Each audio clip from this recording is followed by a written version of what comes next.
And now, Deep Thoughts by Brad and Gary. Hello and welcome to the Not Ready for Primetime Project. We're Gary Seath and Brad Robinson. And you're not. This week, we're back with more Deep Thoughts. Because... More? Yeah, we've got so many thoughts, Brad. How many? No, listen, we will admit that we may have fallen into the spell of many others of SNL 50 and felt like more content is better because there has been a shitload of stuff out there in the last few weeks leading up to the 50th, and we are as much to blame as everyone else. Sure. But have you seen our numbers? They look great. The numbers are skyrocketing. But I feel like with so much stuff being out there, you have the potential at least to miss some really great stuff, such as this amazing multi-part piece Vulture did that our good buddy Andy Hoglund was part of putting together. And so we figured... I like the plug. Which, let's be fair, in advance. If you haven't read that, just stop this podcast now and go read that. Then come back and resume this. It's only 49 pages if you paste it into Microsoft Word. It'll only take you 35 minutes. If you haven't picked up on it yet, we're happy to have Andy Hogan with us here, buddy. How are you? Hey, I'm great. I'm feeling good. I'm invigorated, both in general, but also coming out of the recent weekend. What a weekend, huh? SNL 50. Yeah, what a weekend. Yeah, very special. Very special. And you were in New York for the weekend? I was. I got to hang out with Brad at the Warwick Hotel late at night with a certain former SNL cast member. And that was not even maybe the highlight of the weekend. There were so many highlights. But on a personal level, that was one of my favorites. Get it out of the way. You were there. You were at Radio City for Friday night's concert in person. Yes. I got to attend in person, which was amazing. And it was, as cool as it was to rewatch it over the last couple of days and see what it was like, as broadcast. The energy there was just unimaginable. It's just like a living wax museum. The amount of people, celebrities, legends who were just all around you. It was just sensational. I just had the best time. Who was your best meet of the night? I'm sure you met tons of people, whether it be in the bathroom or in the line or grabbing it. Who was the best meet you had that night? That's a great question. So going in, I didn't want to just commit myself to that kind of interaction, right? Like I didn't want to go full stan, right? I wanted to be selective. So one of the first people I got to talk to was Nora Dunn, who was lovely. Her niece was so nice, very down to earth. One of my favorite interactions would probably be Edward Norton, who grew up the next town over from me. I think his grandfather actually designed the town, Columbia, Maryland. So got to briefly, connect with him about that. None of these interactions were too awe-inspiring. Like everyone's trying to work the room and network, and I'm just a lowly SNL aficionado. But those are some of the favorite, some of my favorite ones. I mean, who else is I talked to Bowen Yang. I congratulated him on his Oscar nomination presentation, which I genuinely thought he did a really nice job with it, the pronunciation and stuff. Adam Sandler, got to speak with him. Bob Odenkirk, briefly interacted with him.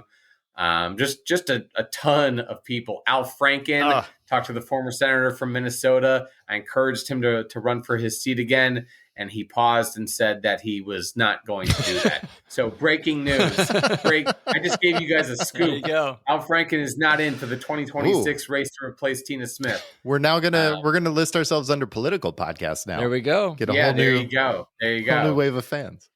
Someone is going to take the transcript from this podcast and turn it into some sort of post in Politico. Yes. We're looking at you, Ian. So I hope that they credit you guys. They got a hyperlink to this episode if they do that.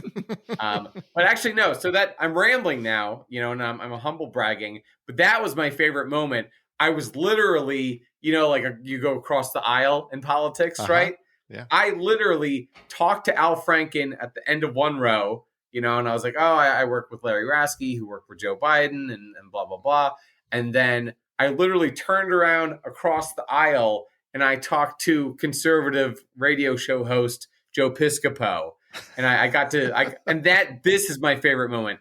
I talked to Joe Piscopo about the movie Dead Heat, which I think you guys should devote an episode reviewing the 1988 zombie classic Dead Heat. We'll have a special this summer reviewing Dead Heat with Andy Hoglund. Please do. Let's do it. I'm sure the talk about the ratings, like so many people are going to tune in for that one. They will. Yep. What was your favorite musical performance that night? I think it was actually Lauryn Hill. Really? The Fugees reunion with Wyclef. She comes out with this giant, not practical mink coat, right? And which I just thought was so badass.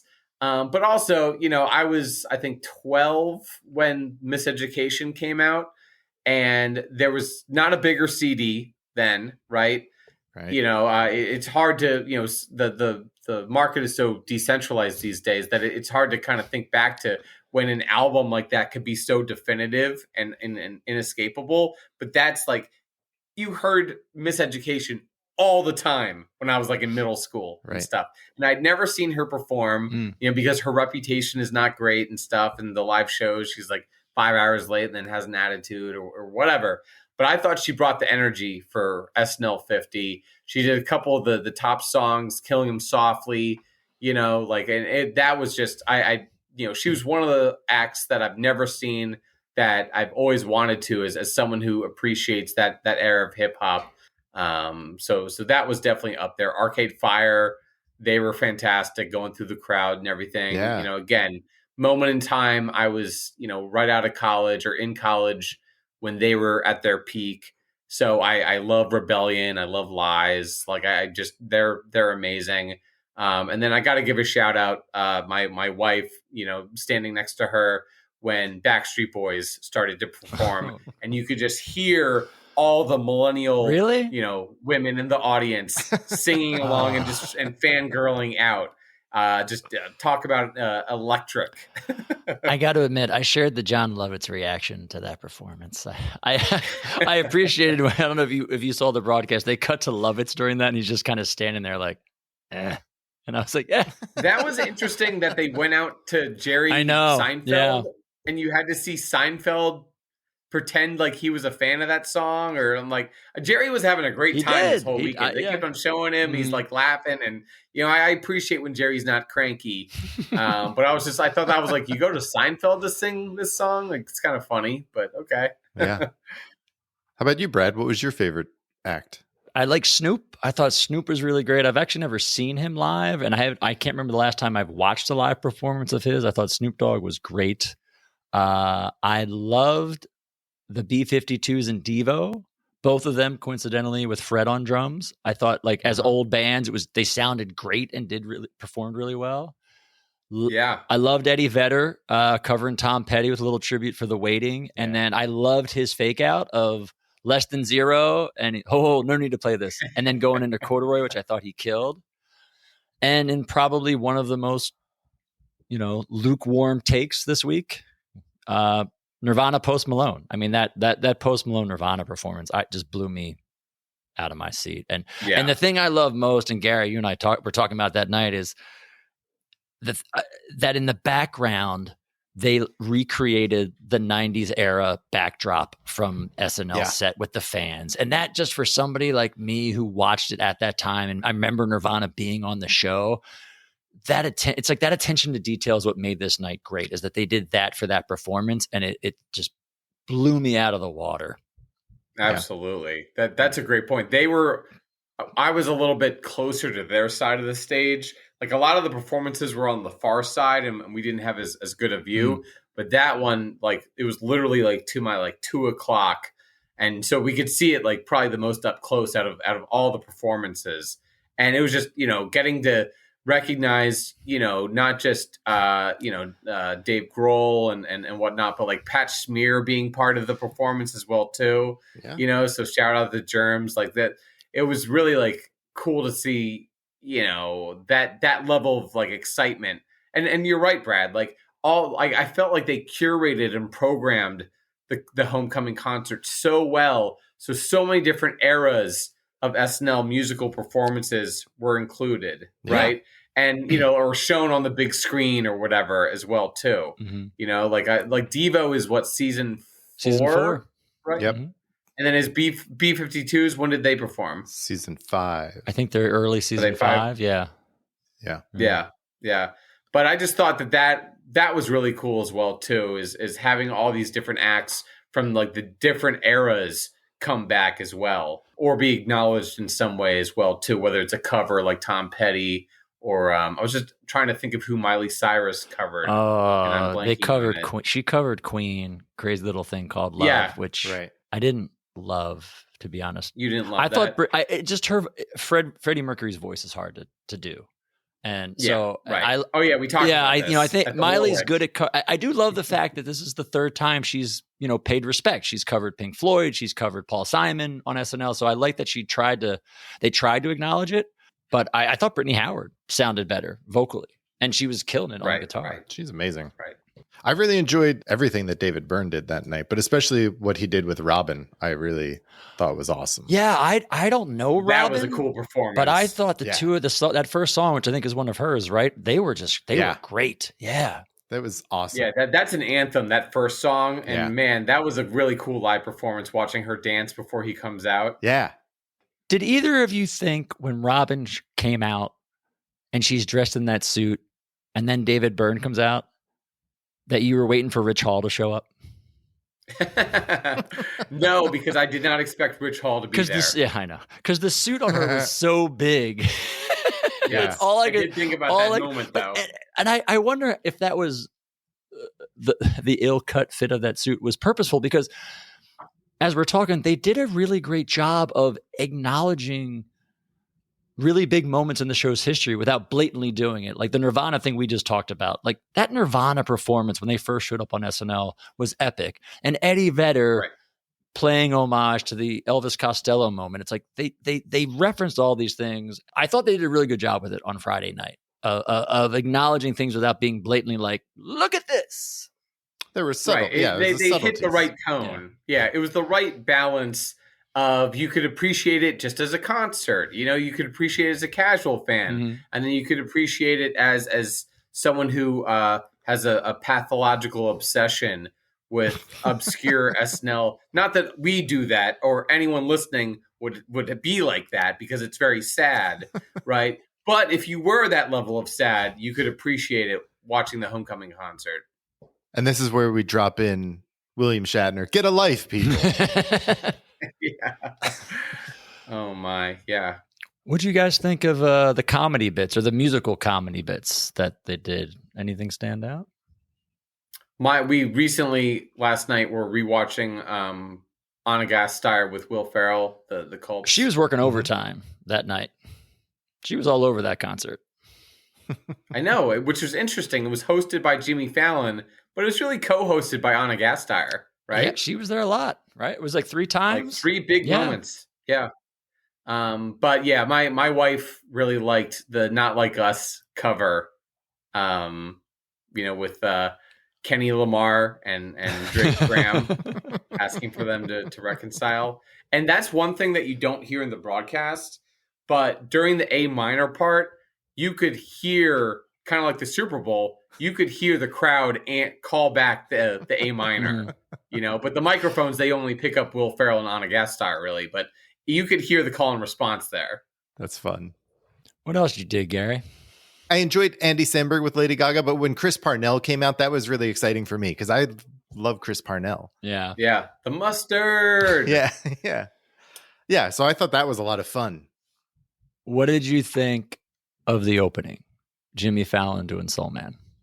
I think Jimmy needs to not drink before he goes on stage. Okay. I thought that he pulled it off. he's doing Belushi, right? It's kind of like Miley doing Freddie Mercury, right? I think he just got there. He just got there. He was a little winded, seems yeah. Honestly, yeah. I was very impressed by the dancers. And I just I'm not a Jimmy Fallon guy. I know. That's why I asked. And because it was him trying to do Belushi, I was like, I need to ignore as much of this as I can. So I thought the dancers dancing just like Dan in the original performance was brilliant. They did an excellent job. And that captivated me. Jimmy Fallon less so. Yeah. I mean, that it was a nice concept, and I think they genuinely executed it. I didn't love it, but I'm like really like in the weeds there. I thought it was good. I agree. I liked it. I actually liked it more than I thought I would. I was admittedly worried when the broadcast cut in and I saw Jimmy dressed that way, and I was like, shit. Right, because it's kind of like it gets back to the deja vu from SNL 40 and where him and Justin are doing that big. As Gary knows, I am a don't do diehard Blues Brothers fan. I thought it was nostalgic and fun. I love that they did the whole song. I love it just wasn't I loved it wasn't a montage I love that it wasn't a medley. And the thing I love the best, I think you and I talked about this the other night, was I love how he finished the song and he made a callback to the album Briefcase Full of Blues, where he's like, greetings from New York City. And that kind of sold me on. I'm like, great. You know what? You're paying the proper homage to this. And I really, that kind of put me over the top of like, this was great. That's a great point. That's a very good point. That is a good point, but I'm still not sold. All right. No, that's just me. Anything else that stood out from the concert Friday night? Thought Bonnie Raitt sounded amazing. Yeah, I agree. I was not expecting it. I was singing along to that. I thoroughly enjoyed her performance. So did my wife. She was singing along. Yeah, it's great. Well, we might as well finish up with how about Cher? Cher was great. Right? I mean, look. Andy, how nuts did that place go when she showed up, when she walked on stage? It went pretty crazy. Yeah. Again, not to quibble, but I kind of, it's like Cher comes out, and then they finish with Jack White. I'm almost like, no, Cher doesn't need a follow-up. Yeah. You end with Cher. It is hard. Nothing against Jack White. I like Jack White. No, and I love that he did Rockin' in the Free World. Great callback to a great SNL performance. Yes, absolutely. But it's like, Cher is what you go out on, right? Like, that's the big swing. Honestly. In my opinion. Especially she's dressed up like that. Oh, my God. Right? So they announced Cher, and I'm like, what is she going to say? And in my mind, I'm like, she's got to play If I Could Turn Back Time. And then I hear the song, and then and all I can think of is the Wayne's World sketch when Mike Myers talks about the video, and she's like, and he's Cher aboard the USS Look at My Ass. And then she's wearing the outfit. And listen, no one can say a bad word about that woman. How old is she? Is she 80? No, not yet, right? She's 78. She fucking killed it. I mean, I cannot say a bad word about her. It was jaw-dropping because the surprise of her coming out at all was a huge surprise. And then she comes out dressed like that. In that outfit. Like, holy shit. Yeah. That was, wow. Yeah. And you're right, Andy. You could have gone out on that. You could have. I mean, I love Jack White, and I really enjoyed his performance, but you're right. Yeah. You could have just closed the show with Cher. Can I make one aside, a callback, if you will, to our episode reviewing Louise Lasser? I could be wrong, but in terms of acts and them being past musical guests on SNL, Preservation Hall Jazz Band. It was a nice nod. Right? Yep. Yes. They'd have to be I don't know if anyone was physically there back in summer of 76. Who was there, this past weekend. But still, technically speaking, that's the oldest musical guest that was able to participate this year. Yeah. Or this special. Yeah, They were tied into the David Byrne thing and the Arcade Fire. Yeah. And when they came out, I was like, oh, this is great. I love Preservation Hall. Yeah, they were fun. So I was excited to see them. Yeah, it was great. They did a great job of, I will say better, almost dare I say better than Sunday night, of picking older acts to perform. I think the older acts Yeah. on Friday were head and shoulders above the older acts that played I don't even Sunday. think that's a hot take, Brad. No. I think it's fact. Yeah. No, The I agree. homecoming concert music was way better Yeah. than Paul McCartney. No disrespect. Paul Simon, Well, let's just get right into it then. Should we Sunday, just- yeah, let's let's talk just right do now. it. That might be Sunday Sunday. night. Yeah. Gary's boy, Paul Simon, kicks things off. With Sabrina Carpenter, who I like her enough. And that was not, I was not excited about the show when that started. When that kicked off the show, I was like, oh no. Yeah. And this is not a again, Paul I will Simon say- bashing thing. No. It's like, it was I don't think he sounded good. I understand what they were trying to do, like old and new. And Sure. I was surprised to see that as your opener. Yeah. Yes. I will say, and I'm curious both of your thoughts. I was going back to, again, SNL 40 and how they started with the medley of Justin Timberlake and Jimmy Fallon being very, very meet cute and kind of cherry picking from every SNL iconic moment and making it their own voice, which I do understand. I'm being a little sarcastic about my contempt for it at the same time. But I almost wonder, which is to say, for SNL 50, whether they should have been broader or gone for a comedy moment. I think comedy versus yes. the Paul Simon Sabrina thing. And I'm not sure how I feel about that. So I wanted to raise it on how you both felt about it. I think comedy would have been the way to go. I mean, for what this show is, yeah. But I don't, like, a part of me does prefer this over the Justin Jimmy meet cute. I was happy to get this out of the way instead of grinding to a halt in the middle of the show for this performance. Because Paul Simon was not the only one who didn't sound good in this performance. Mm-hmm. Sabrina Carpenter did not sound good either. I mean, it's not a song for her. Right. I mean, look, she's not for me, right? She's not for me. I don't think she's for either of you either, right? Like, we're not the demographic for Sabrina. But that said, I don't think that this song was good for her talents, really. I don't think she had chemistry. I don't think that the jokes really worked. And that's leaving Paul Simon aside. There were jokes in that? I missed that part. Oh, there were? I totally missed when it. she said that her parents weren't born. She's like, I wasn't born, neither were my parents. Right. Yeah. Listen, that wasn't funny to you because you were like, oh shit, I could be Sabrina Carpenter's Listen, if Paul father. Simon's not acting with Connie Hawkins, it's not going to be funny. I'm sorry. That's one thing we've learned over the last 50 years. I mean, I will say this, though. It was nice for them to start. It's a big swing to start the show with a repeat performance of a Paul Simon song that he did with freaking George Harrison like almost 50 years ago. Like, that's the swing. I agree. The swing, it's a good point. Like, that's a nice line in the sand. I don't know that they executed it. On contrast, I thought that they genuinely executed Jimmy Fallon as the Blues Brother better, you know?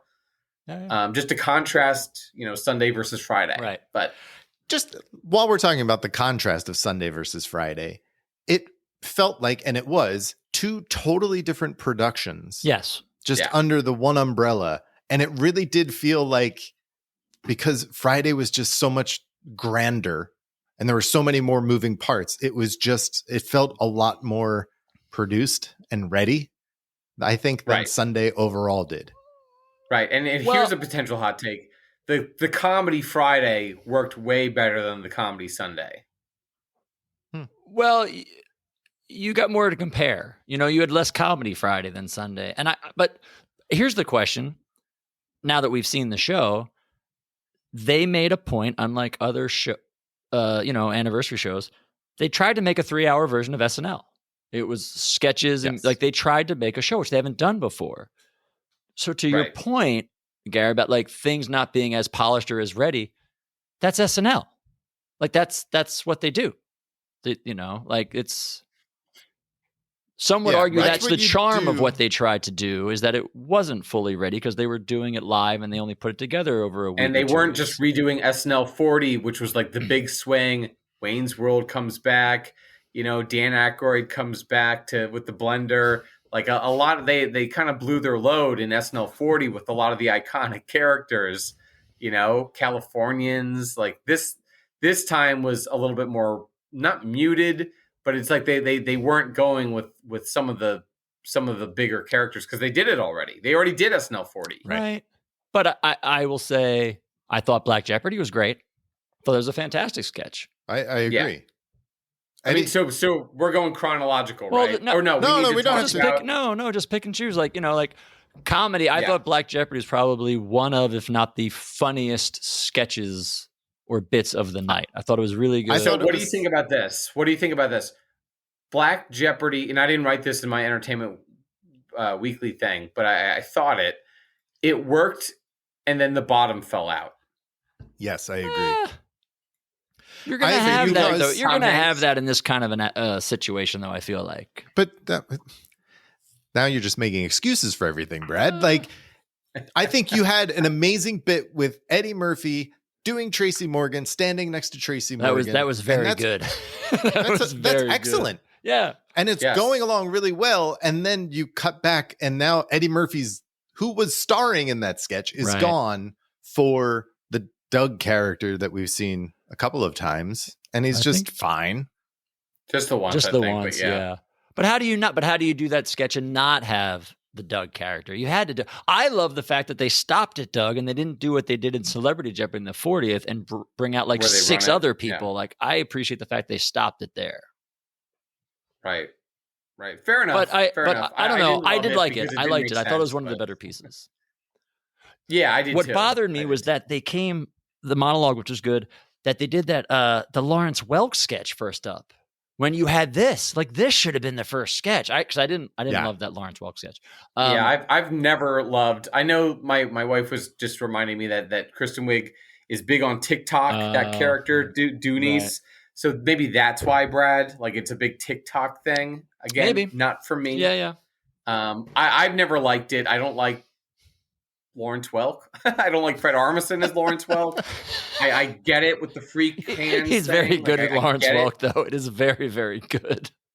I mean, but here's the thing. You bring it back, but then you have Goulet essentially in the Lawrence Welk role. Yeah. And that's one thing that I said in my Entertainment Weekly recap, to plug that for folks, pause the recording, go read that right now, is out of all the Will Ferrell characters to bring back, I'm not sure Goulet would have been top 5 for me, maybe not top 10, Yeah. So I was initially very disappointed with their Will Ferrell usage until Scared Straight. Here you go. You don't like that. I didn't love Debbie Downer. If you're going to bring Dratch back, bring the two of them back as the lovers sketch. That would have been funnier. Yeah. In the hot tub. I didn't need Debbie Downer to come back. No. Debbie Downer's only worked once ever. Thank you, Andy. This is why we have you on. But Debbie Downer's like taken on a life of its own. Yeah. Well, so did More Cowbell, and they didn't scratch that itch. Well, just because they made a fucking documentary about it. Yes. That's fine. There's 55 minutes of Cowbell if you want to go watch it. Yeah. Listen, Yeah. we're getting negative. true. Let's talk about what worked. Gary, what did you like? I really enjoyed the monologue. I thought Steve Martin's monologue was great. Guy's a pro. It was amazing. The Gulf of Steve Martin. I love that joke. I don't know that I don't think I loved the Mulaney Martin short coming in of it. Like the Steve Martin part was the part that I just loved. And it made me really happy coming off of the Sabrina Carpenter, Paul Simon thing. That was Right. something Yes. that I really, really liked. Right. And again, it's like you're having a modern face of SNL partnered with someone who was, back in 76, right? And but that worked. Mhm. That worked way better. Yeah. She's one of probably the best host of all time, maybe. I don't know. Right. What else, Andy? You did a whole best and worst of. What were some of your bests? Yeah. I'm looking at it right now. Lawrence Welk did not like Kim Kardashian. I mean, I just did not care for that sketch period. Black Jeopardy, we talked about. Love Tracy Morgan. Eddie Murphy as Tracy Morgan. What a redemption for Eddie Murphy coming out of SNL 40, by the way. Right? Yeah. Where that got so much ink about how he was given the platform and just totally belly flopped. And this, he clearly came, ready to play, was more comfortable following his hosting stint, Yeah. seemed to be enjoying himself. So that was nice to see, because he had a decade to kind of think about how he kind of screwed the pooch a little bit. Right. So that was good. And then next up, I noted this in Entertainment Weekly, the physical comedy clip montage. I thought that was good, but very broadly defined. Like it's one thing to have Chevy Chase and Chris Farley pratfalls, but then they're thrown in like schlock and hacky stuff, like Adam Sandler spraying Chris Rock with blood from earlier this season. Yeah. Just like stuff It was that doesn't, very it's not the same interesting. level as Chippendales. It was an interesting compilation, especially be the first. Well, because at that point, it's early on. You figure they're going to do a bunch, and they didn't do that much. And to do like physical, I don't know. I did love that they ended with Steve and Gilda. But even then, like, does that really fit the premise of physical comedy? Like that was, physical comedy was a very broad umbrella that they used to get. Yeah, but like when you think of physical comedy, you're thinking about Matt Foley falling into the table. Yeah, I agree. Yeah. Even the Julia Child it was bit nice to in see there. that moment, dancing in the dark. Yeah, shout out Marilyn. That was great. Miller. But what else did you like, Andy? Stop being so negative. I know. Okay, well then here's the next one. Deep Thoughts. I was like, hell yeah. Yes, right? Yes. Loved it. I was completely surprised by it too. Yes, completely surprised, and I loved it. It was so great to see it. Absolutely. And that was a moment where I'm like, this was something that they didn't do in SNL 40. Right. But it's so iconic and it's so welcome. And it almost made me wish that they just have it back. I know. Jack Handy's like 75. Just have him do it like that. This should have been a running bit throughout the season, honestly. Yeah. Instead of like, Dana Carvey, dressed up as Jennifer Coolidge or whatever. Could you imagine if Deep Thoughts showed up on like episode 3 this season? Like people, like the kids would have no idea. The kids would have no idea what this is. Meanwhile, all of us would be losing our shit. Oh my God. Just for the listeners out there, anyone under 35, Brad was calling a kid. So that's correct. Brad, all two of you listening? The teen girls would be like, "What? I don't get it." And like I said, Black Jeopardy, Deep Thoughts. I liked Bronx Beat a lot. I thought it was a great. I thought it was a great way of using a sketch and bringing characters from different eras. Because watching it, I looked at it and I thought, that's the only character Mike Myers could do now. Couldn't do Wayne, couldn't do Sprockets. So I thought it was a great way to get Mike Myers involved, and I thought it worked really well. Yeah, it was the first time we'd seen Linda Richman since his hosting gig, his sole hosting gig in 1997. So that alone, it's like, holy crap, it's been almost 30 years since we've seen him on SNL as Linda Richman. And what I liked about that appearance, and I think I noted this in the recap everyone should be reading right now. Okay, enough. We get it. You're a writer. Is it evoked the famous Barbara Streisand cameo? Yes, very much so. Yes. Yeah. He came on just like I don't know how purposeful it was, but it felt like a very nice mirror. Yes. It was. Maya Rudolph had the same reaction that Madonna had when I think that was done on purpose. It had to have been, his the entrance, everything. Yeah, it was really great. Right. It was really great. Yeah, and Bronx Beat, like that's not necessarily a classic sketch, but that was a nice one where I'm like, I like seeing these characters again. Poehler and Rudolph are great at it, and it worked. Yeah. And it worked with Linda Richman as well too. That was a nice in-universe, like it would make sense that they would know each other, right? Yeah, and that was our oldest sketch we had, like the one, right? Yeah, I think. I mean, it's not that old, but right. No, well, that's a very good point. It's very last 20, 25 years. I mean, that was like 20 years. Yeah, but I'm saying that the show in general, they weren't doing. Oh yeah, stuff from the 80s or God forbid the 70s. Right. Yeah. I mean, well, that would bring probably the next thing I really liked. I thought Weekend Update was great. I thought they did a really good job with Weekend Update. And I liked the people they brought out much more than I did the 40th. So actually, to disagree for a second, technically Bill Murray is playing his correspondent character from that's what I'm saying. The 70s. That's what I was saying. This was like the lone reference of like bringing back a 70s bit. Yes. When Bill Murray would do his Oscar picks and whatnot. But Weekend Update in general, because I love Cecily Strong. I've always loved her, and I love that character she did. So it was great to see her, girl you wish you didn't talk to at a party. Thought Bobby Moynihan was great as Drunk Uncle. And then Yep. to cap it off with Bill Murray doing the best weekend update anchors was so funny. And admittedly, it took me till about he got to 4 or 3 where in my mind, like, he's going to have his brother as number 1. Yeah. This is going to be great. I love that. Yeah, exactly. I also anticipated it, but I thought it was, I mean, look, like it's a big moment. And for Brian Doyle Murray to get a nice love, I thought was amazing. That's actually, just to go back to Friday, that's my biggest disappointment from Friday is Brian Doyle Murray was there at the show.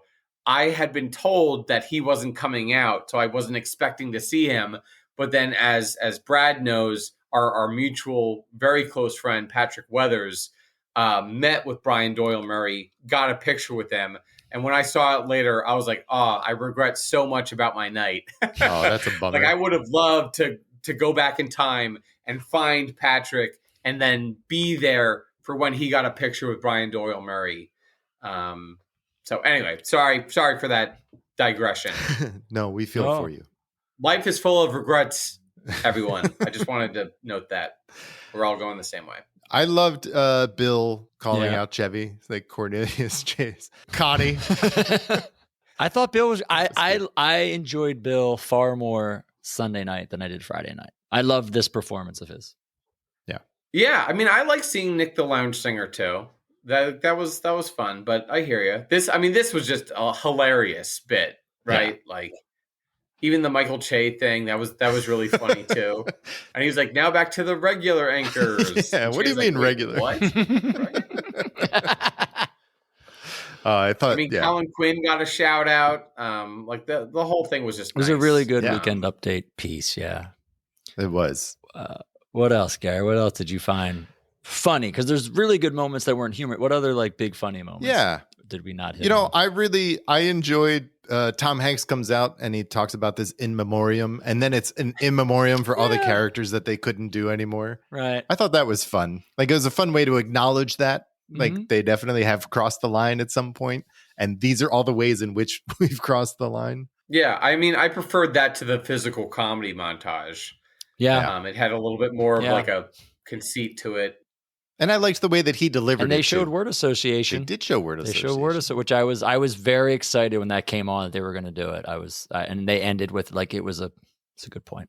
I also really enjoyed Lorraine and Chad, like that interaction. Yes, I love that. Yeah. I loved it because it was a good way for Lorraine to have the spotlight and to honor the original Not Ready for Primetime players. Yep. But then again, partner her with a modern, it was like just kind of a good balance where they're able to be, sentimental and nostalgic, but then also get some laughs in. I thought so. I thought she was great. Like I thought she played off of him, I thought it was excellent.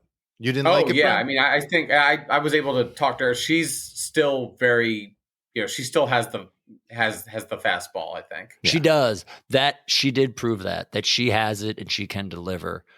I liked it in the moment, Gary, but then after the fact, I was kind of bummed that we didn't get more of the original cast. That's all it really was. It's not a comment, I guess, on that sketch or that piece, but that was the most we saw from the original era. And I love Lorraine. I thought she did a great job. And like you said, she can deliver. But when it was over, I was like, where's Jane? Where's Chevy? Like, I just wanted a little more acknowledgement or recognition from the original people. And so that's all it was kind of bummed me out. But that is a good question about whether something was cut that Chevy was supposed to be in, because beyond the good nights, you really don't see him in this 3.5 hour and special. They billed him and Jane, didn't they? And like the headliners, like weren't they advertising they were in the show, I feel like? Chevy, at least. Yeah. I'm not going to lie. Chevy, that alien abduction sketch, when they bring out Kate McKinnon's mother and it was Meryl Streep, I was legitimately pissed off because it should have been Jane Curtin. That's fair. Okay. I like agree Meryl with you, was very good, but like that should have been Jane Curtin. My immediate reaction, because I didn't see her whole face right away, is I thought it was Nora Dunn, and I was excited for a minute, and then I was like, "Oh, I could have taken that. I could have taken Nora Dunn. I would have taken that too. Yeah, I thought it would have been really good. If it were Nora Dunn, but you're right, it should have been. I kind of felt that way in the the Lawrence Welk piece too, like they had all of these cameos from people where they could have used older cast members instead of I mean, that's just a celebrities. fundamental. That's I the era know, we I live know. in. It's the Saturday Night Live special. Yeah. My one thing is, I almost feel like there should be a rule that if you're, if not attending SNL 50, participating on air, you at least have to be a former host. And last I checked, Meryl and Jack Nicholson, which we can talk about, they never hosted, right? Like, right. So it's like, if you want to make the time for the big show, you gotta put in your time back in the day too, Well, Jack put in his time with those guys back in the day, just not. That's true. That's true. Before we get to that, because I think that's going to be a great way to end. Let's get into the music a little bit if we can. Andy, you wrote about this, the Brittany Howard, Miley Cyrus song, "Nothing Compares to You." What'd you think? I thought it was a little hypocritical. I thought it was trying to have their cake and eat it too, to honor Sinead O'Connor, who they 150% threw under the bus, following that famous moment with her ripping up the picture of the Pope. They were not on her side, and they mocked her. Lauren was not on it. And this gets back to the documentary too, the revisionism that's fairly recent, right? Yeah. They decided, kind of overnight, like, oh yeah, she was right about, the church's covering up of child sex abuse, and that was wrong. Do you think that song selection was a Miley Britney thing as opposed to an SNL thing? Just to play other side of the coin. Like, just play, you know what I mean? Like, if they said, this is what we want to do. Yeah, I mean, to your point, Miley, I think, and this is totally fair, chooses songs that honor music legends. Mm-hmm. And I do respect her putting Sinead in that category, right? As we've talked about, like her SNL 40 performance was fantastic. But that said, maybe this is their way of apologizing, but it doesn't feel that way. It feels like they almost want to rewrite history where they were with her in this moment of brave artistic expression. Or was it a 2-for-1? Because Prince wrote that song. And were they paying homage to Prince? Maybe. Yeah. Right. Because I know we talked about it Sunday night, Andy, and after we talked, I was wondering, I had that thought of like how much of it was the artist saying, this is what I want to do, and them saying, okay. I mean, the show has a voice in that too, right? Like everything is. I was just curious. You may be right. I'm not trying to knock your theory. It was like a. Right. I mean, but regardless, it is kind of like, really SNL. Now that she's been gone 2 years, you're gonna honor her on air. Okay, sure. Maybe put out a statement saying that mocking her, in the Sinatra report was mean spirited. I don't know. Just a thought. I didn't love many of the other ones, unfortunately, either. I didn't. All right, I'm probably wrong, but I didn't get Lil Wayne and why he was like, of all the acts you could put in, like why Lil Wayne was there. It again, and this kind of gets to how great Friday was, right? Yeah, like the Fugees. That's a fantastic reunion. The songs are great. You could have the Fugees be in the Lil Wayne slot, right? I guess Wayne is a little bit more contemporary, right? Sure. I mean, he makes his first appearance with Destiny's Child in 2004. And then I think he's been the musical guest like 3 or 4 times since there. So you do kind of get to plot out, like he's covering like the aughts era a little bit. Okay. So, I understand that part of it.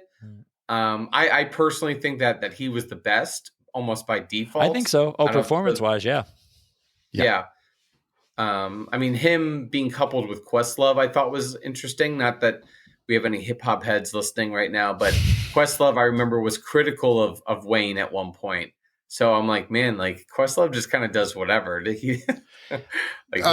I think Questlove he's my MVP for the entire weekend because he did a lot. He could be my MVP for the whole 50th because his documentary is one of the best SNL things I've seen ever. Like, that's amazing. At least the first 10 minutes. I was going to say just the first 10 minutes, which is like, that was, I think, his major contribution to it was that mix. But that the entire weekend, just watching him play with everyone across the board. Yeah. was outstanding. His guitar player is amazing. I never realized how good that guy is. Oh my god! Well, the Friday Roots, night. I mean, we should say the Roots in general. overall. The Roots in general. Yeah, legendary Roots My crew. wife was like, Yeah. "Oh, why isn't the SNL house band why isn't the SNL band playing with them on Friday night?" I was like, "Those guys they do what they do." I'm like, the Roots are fucking amazing. They could play all these different bands and like that well. I was like, oh my goodness. Yeah. Let's briefly note, by the way, that we got a quick G.E. Smith. Yes. right. I knew Gary would hate this. Important. I love the fact Paul Schaefer and G.E. Smith again. G.E. Smith's been in every anniversary, right? Because Gary always yells at me when I call it out. No, you love G.E. Smith. I do. I love G.E. Smith. I was so happy to see him. Yeah, he's a cool guy. Yeah. Yeah. That's awesome. Last question. I don't think I loved the thing that they were in, but that's right. Yeah. Last thing before we get to it, I think we'll all agree was probably the highlight of the night. Did either of you feel a missed opportunity at the end? Garrett comes out, introduces Don't Look Back with Anger, which I love the fact that they played Schiller's film in its entirety. Love it as an homage to the old crowd. And I know the show doesn't do this, and it's not what they do, but this is the 50th. How cool would it have been if they came back from that clip and anybody who was there from the first 5 years was on stage and they just got a standing O for creating this thing? Just, it would have been so cool. All the writers, behind the scenes, talent, like cast. I just feel like they should have taken a little bit more just to acknowledge the people that are still around that put this together. It's a fair point. I would have loved to have seen that. Yeah, I mean, it's a fair point. It occurred to me that what, Garrett's like 88. Yeah. Chevy is 82, I think. So yeah, SNL 60, should it happen, is going to look a little different, right? I know. Like, when else could you bring the cast up and you could get Zweibel and Franken and Rosie, Howard Shore, Paul Schaefer, like those people just like who had Mitchell Lawrence. An indelible mark on the show. And like, without them, we wouldn't be here 50 years. And I know the show doesn't like to do that kind of stuff, but I thought it would have been a really, really awesome thing. And I did miss that when they came back, that they didn't do something like that. Yes, I think that's a fair point. Yeah. One thing I think they did better this time than they have in past anniversary shows was I enjoyed the crowd work more this time. I thought Tina and Amy were very good to be the ones doing it this time. I loved the Lovitz joke. There was a Lovitz joke, of course. He was very good. I love Julia Louis-Dreyfus with the dog. Did you know, fun fact, that was Louise Lasser's dog from season 1?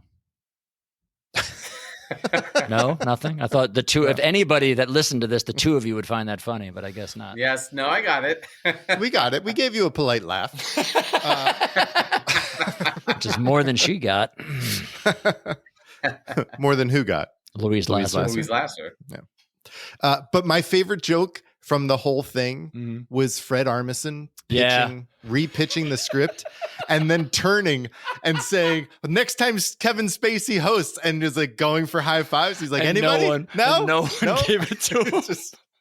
It was so, I loved that moment. It was good. That was so funny. It was good. Do we all agree? You mentioned Jack Nicholson before. The highlight of the night is the Adam Sandler song.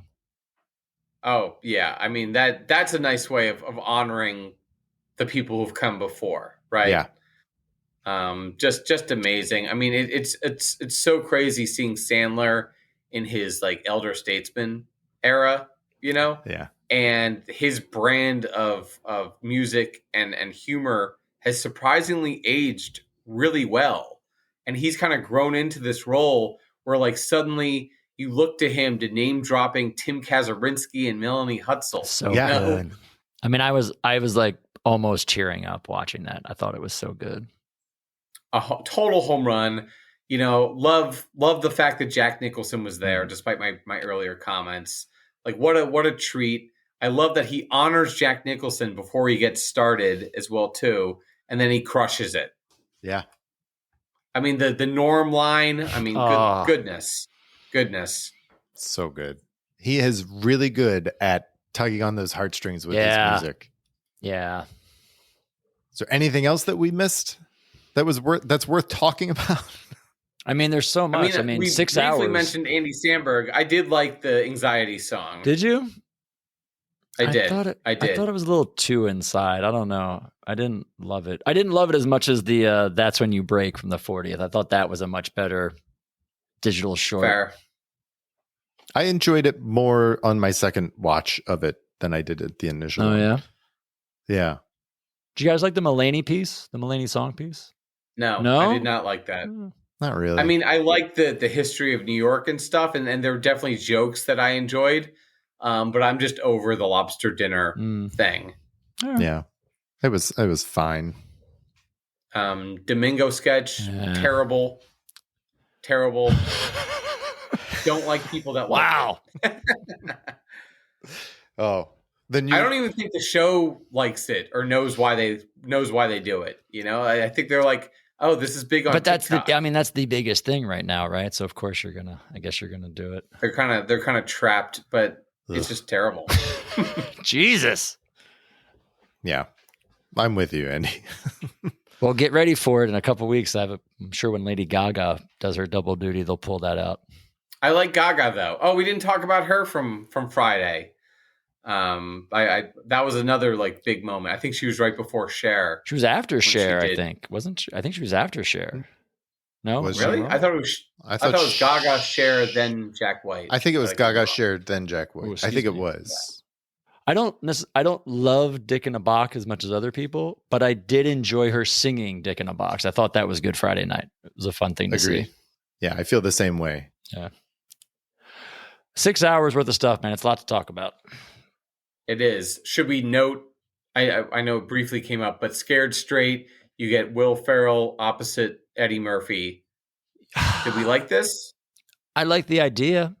I like the idea of two of the legends with and I see what they were doing because you had 3 new guys or 3 current guys as the people they're yelling at. Right. But I remember watching it. My one note was, if we were going to me, it was like a Keenan sketch. I would have rather seen What's Up With That and get some faces in that sketch, because I just love that sketch much more than Scared Straight.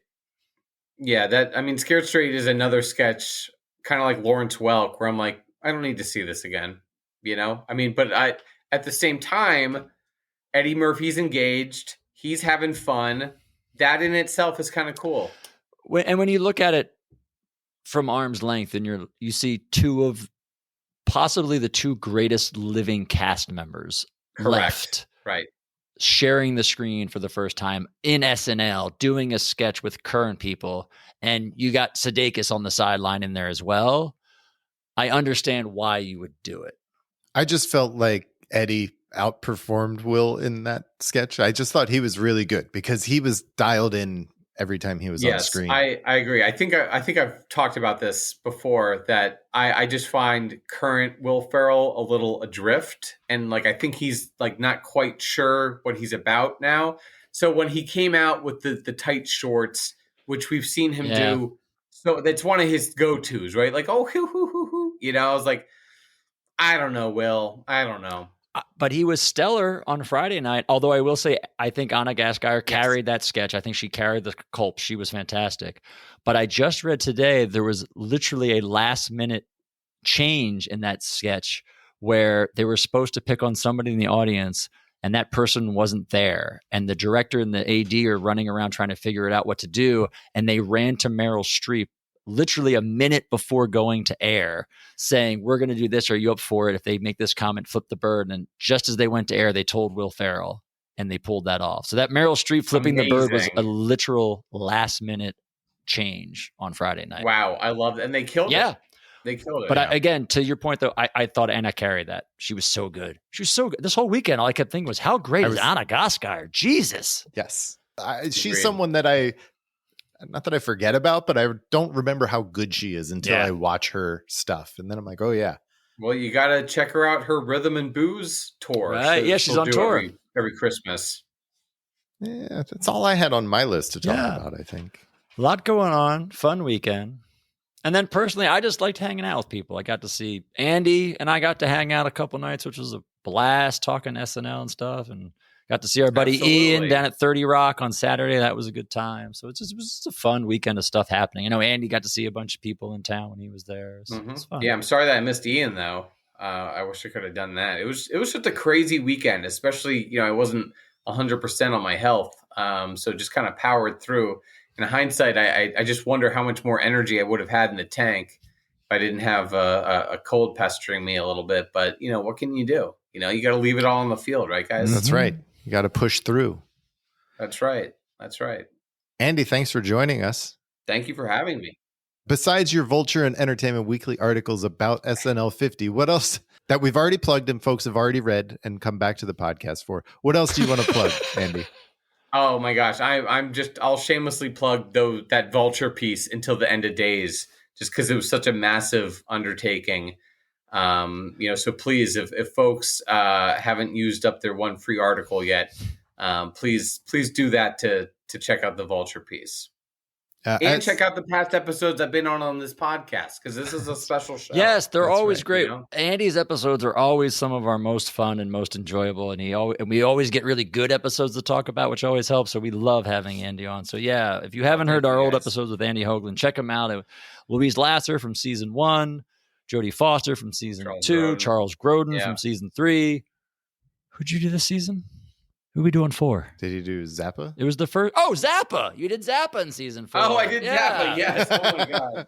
Yeah. Coneheads. Yes. Yeah. So we always get Andy for the most out there show. So yeah, check him out. It's always a good time.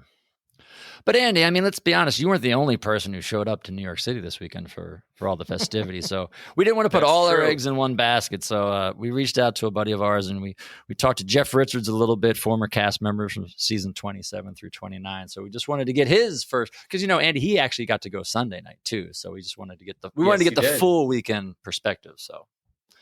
Absolutely. Jeff's a great guy. Happy that you guys were able to connect with him, and folks should definitely check him out on Instagram, the Jeff Richards. Full disclosure. Look at you doing plugs for other people. Full disclosure. Thank you, Andy, for hooking us up with Jeff. Anyway, here we go. Exactly. Desert Fiends out April 8th. Desert Fiends, Jeff's new movie. But first, here's Jeff Richards. All right. Yeah, so I'm here talking with Jeff Richards. Hey, Jeff, thanks for doing this, man. Thanks for having me. This is cool. Good to see you. Yeah.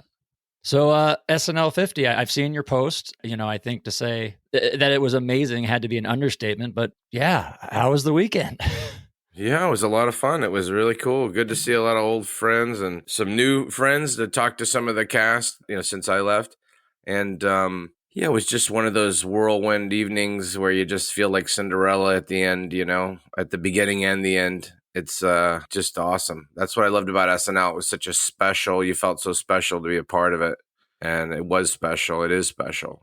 Just people walking around that you've idolized your whole life, it is very surreal, very, very fun. Very cool. When was the last time you were there at 80H? Was it the 40th? Yeah, the 40th. Okay. And comparisons of this to the 40th? This was great because they had the concert too. It was a double banger. Mm-hmm. They had the concert, which was, that was just mind blowing, but it was a great, way to open everything, Mm-hmm. It was lighthearted. There's a lot of people there. There was no kind of pressure or anything, people were just having fun and watching things. Yeah. And then, you put a tux on, you kind of get a little more like, am I supposed to act a little differently? I feel different a little bit. I'm walking a little different. And then they just make you feel so at ease. Everybody's so nice. I'm always blown away by that, how cool everybody is. Cast, writers, producers, What acts did you like the best Friday night? Anybody completely blow you away? For me, that Post Malone Nirvana thing, sitting at home, blew me off my seat. But they're live. Yeah. That might have been the one for me, too. I think that might have been the one for me, too, because I love Nirvana. Lauryn Hill, David Byrne. I think Devo was right up there too. That was really good. Yeah. I was amazed at how great they and the B-52 sounded. Like older groups that sounded fantastic. Yeah. Yeah, it was pretty cool. It was I don't know how to really describe it other than like the Cinderella, thing. Like you feel like Cinderella, you feel like you were scrubbing a floor and then somebody tapped you on the shoulder and put a tux on you, and then all of a sudden you're having the night of your life. Yeah. It was really cool. Really, I keep saying cool, but it really is. I think I mean, for me, it was like cathartic, coming to it after years of, doing other things was just super. I learned a lot of things. I mean, I'm older now. I'm, 50 years old, and I think I've learned a lot, and I'm not as competitive as I was, in that way. Mm-hmm. I think when you're young, I was 25 when I got the show. So, I was like, felt like a sprinter that, I could beat anyone kind of, thing when you're like that age. And, you have to have a lot of confidence, and you have to, bring it, and you have to be able to do what they need you to do. So it was just like, I don't know what to tell you. It's just great. You mentioned the time frame. Did you find you were able to enjoy yourself at the 50th more than the 40th because more time had passed? You could look back more and you're actually able to enjoy it better? Yeah, because I hadn't been there since, I left. Okay. So it was kind of like, oh, you wonder how people feel about you. You wonder whatever. But then when I went to that one, everyone was super cool. So then I was just excited to come back and see everyone again. And then there were a lot of people I didn't see the first time that I saw in the second, like Dean Edwards, who I love. I saw you had a bunch of posts with Dean. Yeah. That's cool. And then people I just didn't see the first time because there's so many people there. You miss people. I didn't get to see. Well, I saw Will Forte, but I didn't see him at the after party. I wanted to catch up and talk to him more, but it was cool to see him for a bit. And Amy Poehler, it was great. There were just a lot of people that I really look up to that kind of informed me on how to how to write and the kind of things to write. I'd always watch them and learn from them. So it's just great. I mean, the SNL hires really nice people and really talented people. And I think Lorne has that in mind, how's someone going to fit in here? So, yeah. What was the vibe inside the studio just prior to 8 p.m.? Everybody's in there. Where were you sitting, first of all, I guess? Where'd they have you seated inside the studio? Well, I was walking around a lot. Okay. Yeah, I was kind of walking around a lot. I can't sit still, but, it's funny because I remember one moment when I was on the show that because there was somebody playing, I think it was the White Stripes, and I opened up the door real fast to go into the studio, and it swung right by Lorne Michaels' face. And I mean, I almost knocked him out of it. And then he was just like, and then it's funny because then the after party of the 50th, the anniversary show, I was watching, I was at the front stage watching, who was I watching? I can't even remember. I forgot her name, but I was watching her and I turned to go and I was walking a little fast and sure enough, there's Lorne again. I almost ran into him and the same look on his face, it was a lot of that, like, Mm-hmm. A lot of full circle things were happening that I found magical and awesome. What'd you think of the show itself as an audience member watching? It was great. Yeah. Yeah. Any of the sketches really jump out in the live audience, even just kind of popped out as great moments for you? I love the one with I forgot what the sisters were. The sisters with the little hands. That one. Yeah, I the love first that. sketch, the Lawrence Welk sketch with Fred. Yeah. Yeah. Anything Fred's in, I love. I can't even think specifically, but if you name something, I'm sure I liked it. It was really good overall, for sure. Yeah. And underall. I loved how they tried to make it like an actual episode. Like the previous kind of anniversary shows were very clip heavy and nostalgic. And this one, they actually really, for the most part, were putting on like new sketches and stuff, like a live actual, like a 3-hour version of the show, which was really cool to see them try to pull off. Yeah. Yeah. Yeah, definitely. It was they really worked hard on that one. Oh my gosh. I can't even imagine all the moving parts and pieces that go into to put that on. It's like it's really like Cirque du Soleil for sketch comedy. It feels like that, Oh my God. Amazing they can pull everything off. I mean, it's not surprising, but it is amazing. They're obviously pros, everybody involved. Yeah. You mentioned you got to see some of your heroes. Who stood out that you maybe met for the first time, or heroes you saw for this again that you got to see this weekend? Anybody that I'd never met before, or that you had before and you just got a chance to see? I saw you had pictures with Chevy and Lorraine. I got to talk to Beck for a little while. I like that. I love Beck. He was the first person. Like, he was part of, like, when I moved to LA, when I first came to LA, listening to Odelay, the album, and I would listen to it over and over and over again. And it just put me in such a good mood, and it made me feel alive, and I loved it. And then when he played SNL, I went over, I talked to him a little bit, and I'm friends with his guitarist, Jason Faulkner. But that's how I got to hang out with them a little bit. And then just to come back and see him and just, it's just, like I said, all full circle, all just mind-blowing kind of, I can't believe I'm doing this. Can't believe I'm here, Yeah. And how was the after party? I saw you had a picture with Beck. How was the plaza? I just posted a few more from the after. Yeah. Did you just see that just now, like 10 minutes ago? Yeah. Oh, yeah. It's awesome. Yeah. Did they have an after party Friday, or after the concert, everyone just kind of did their own thing and hung out amongst themselves? Did the after party what day? Friday? No. Nothing official Friday, right? Just the concert, and then, yeah. I'm excited to hear you liked it. Like, it was such a good experience for you and you really enjoyed it. I can't imagine how it couldn't be. Yeah. And it's funny too, because my mom cut my hair. I didn't have time to get to a hair. I was kind of a crazy thing. And I let her cut my hair. So she kind of cut just the one side, but I didn't know what she was doing. She was just cutting and cutting and cutting. But then just the one side. So I had to kind of comb it over. So it looked, as it got disheveled, it looked like a comb over, It looked like a comb over, but when it looked normal, I looked like I was like a part of a flock of seagulls or something, or like a Brian Ferry or somebody like that.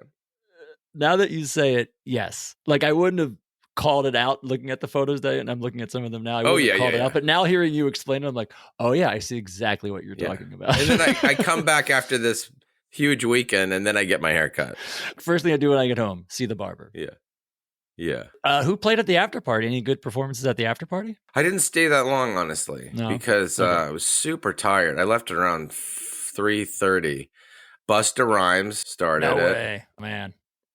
And again, I don't know all. Some of these people are very current, and I don't know who they are. But I saw.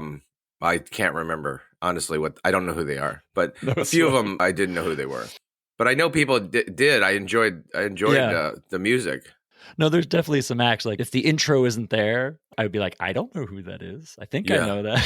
Yeah, and then I hear a song, and then I know it. You're like, I kind of know that. Well, like, I took a picture with Sabrina Carpenter and Jenna Ortega. I see that one right there. Yeah, it's a great picture. But I didn't know Sabrina's music.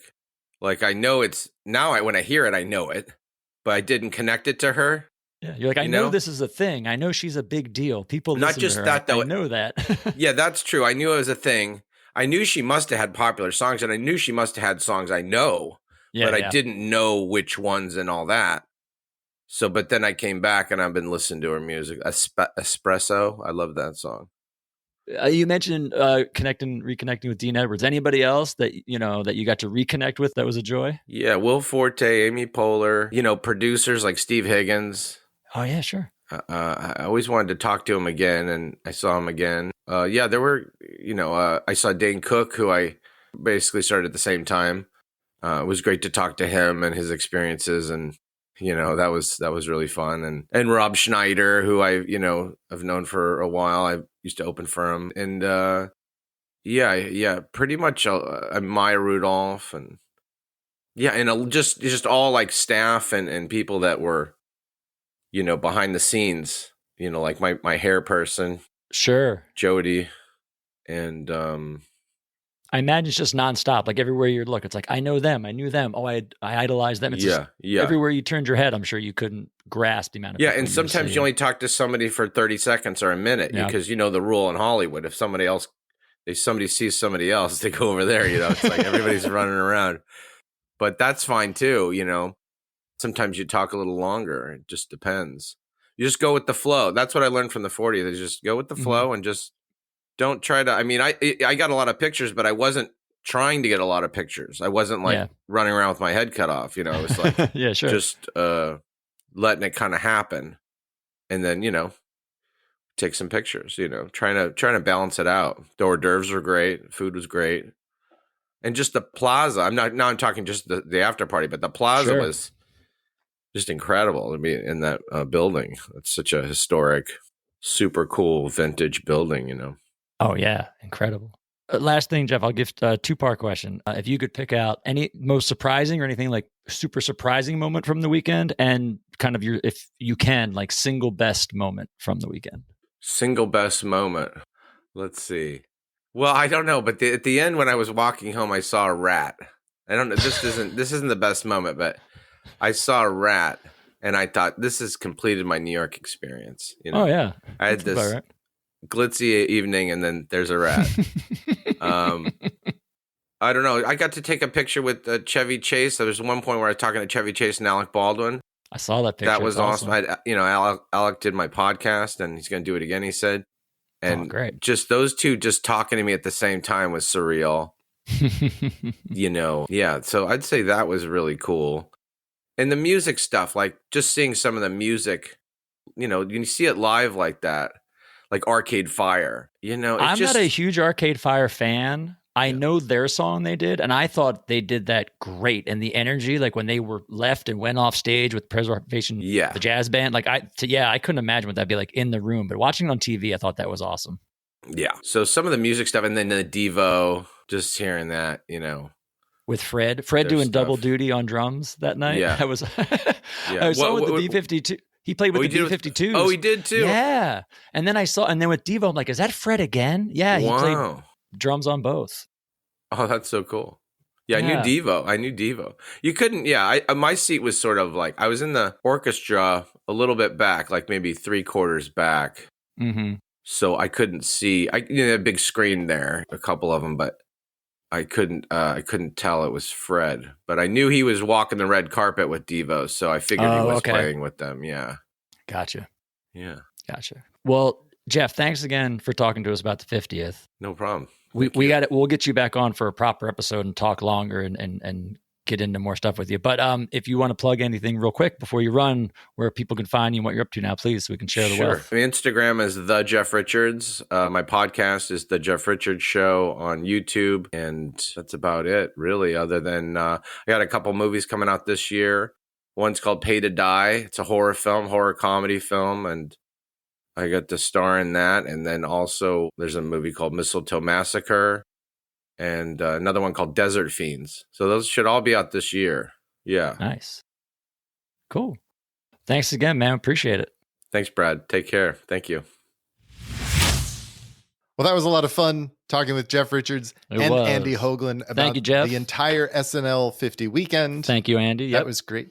Yeah. Of course. Thanks, everybody. That's it for this show. Next week, we're back to the early years, Brad. We're back to what some people think we do best. Not well, just better than everything else. I didn't say well, just in our weighted scale, it's what we do better than this. Yeah, don't talk about Domingo. Let's get back to season 5. Season 4, Andy. Are you still in 4? Let's not jump the gun, sir. Next week, we're talking the early years. We're talking about season 4, episode 7 with host Walter Matthau. That'll be fun. Mm-hmm. Until then. Very. That's right. Until then, good night and have a pleasant tomorrow. And have a pleasant tomorrow. Thanks for listening to the Not Ready for Primetime Project. If you're enjoying what you're hearing, please take a moment to rate and review the project wherever you find us. You can also drop us a line to let us know what you liked or didn't and what else you might like to hear in the future at nr4ptproject@gmail.com. And lastly, you can find us on social media everywhere at nr4ptproject. The original music for Deep Thoughts is provided by Jacob Spiewak. The announcer is Jason Taylor. Good night and have a pleasant tomorrow.